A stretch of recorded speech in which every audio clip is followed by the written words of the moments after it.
Muito bom dia! Mais uma aula aí do canal Milton Silva Filósofo.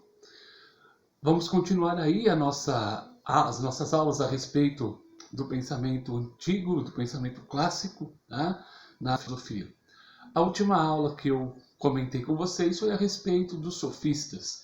E hoje vamos discutir aí, vamos falar sobre o grande filósofo Sócrates.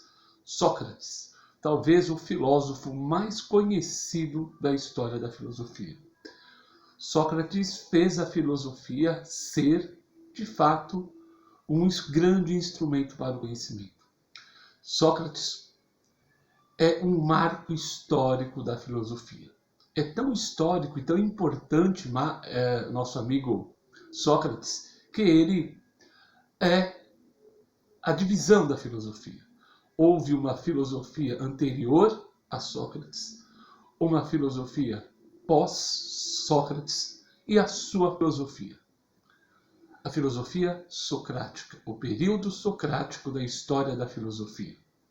Sócrates vai nascer em Atenas no ano de 469 e vai falecer em 399. Sócrates era filho de um escultor e de uma parteira, e as profissões do pai e de sua mãe ele resolveu empenhar em sua filosofia. Assim como o escultor modela, esculpe, forma as coisas, dá forma a elas, Sócrates queria dar uma nova forma ao homem, esculpir um novo modelo de homem. E da profissão da sua mãe, que era ajudar a dar luz à vida, ele queria e pretendia e conseguiu fazer com que as pessoas dessem luz às suas próprias ideias. Deixassem de ser Maria vai com as outras, deixassem de ser piolhos indo pela cabeça dos outros. Sócrates, então, tinha um estilo de vida que era muito semelhante ao dos sofistas. Ele dialogava, ele conversava, ele tinha uma ótima retórica, uma ótima oratória, mas Sócrates, na palavra de hoje, ele não ostentava isso. Muito pelo contrário, ele negava saber. Sócrates dizia a famosa frase que vocês colocam muito em respostas ou nas respostas das minhas provas. Só sei que nada sei. Sócrates dizia que nada sabia. Sócrates tinha a grande virtude de reconhecer a sua ignorância. E por afirmar não saber, decidiu perguntar, pois quem pergunta, encontra, quem pergunta, descobre, quem pergunta, ter o conhecimento. Sócrates, então, resolveu aí discutir uma nova forma de filosofia. Como eu disse anteriormente, a filosofia de Sócrates vai ser a filosofia antropológica, ou seja, a filosofia que vai discutir questões humanas. Citei aqui os sofistas. Sócrates vai travar inúmeros debates com os sofistas. Sócrates afirmava ser o sofista um enganador, um charlatão, um sujeito que finge ter o conhecimento e manipula a verdade. Sócrates quer buscar uma verdade universal. Sócrates quer buscar um conhecimento verdadeiro, enquanto os sofistas, como eu disse na aula anterior, diziam que o conhecimento, a verdade eram relativas e tudo dependia da condição, que tudo dependia da situação e que tudo dependia única e exclusivamente da verdade humana. Sócrates vai estabelecer uma coisa chamada diálogo crítico, que é dividida aí em duas etapas. A refutação ou ironia, onde Sócrates interrogava seus interlocutores sobre perguntas que eles afirmavam saber e Sócrates mostrava que eles não sabiam o que afirmava saber.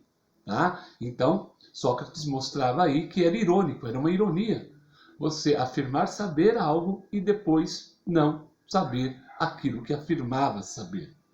O segundo passo seria a maiêutica, quando aquele que era interrogado, quando aquele que dialogava com Sócrates,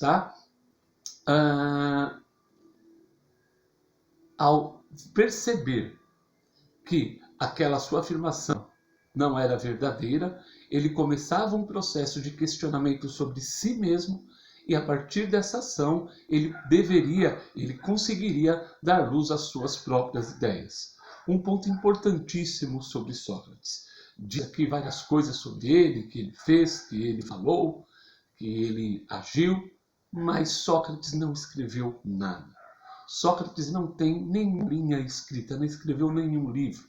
Todo o conhecimento que nós possuímos dele foi por intermédio dos seus discípulos, principalmente Platão, com os diálogos platônicos ou os diálogos socráticos, onde Platão descreveu os diálogos que Sócrates realizava na praça, na Ágora, em Atenas. Tá?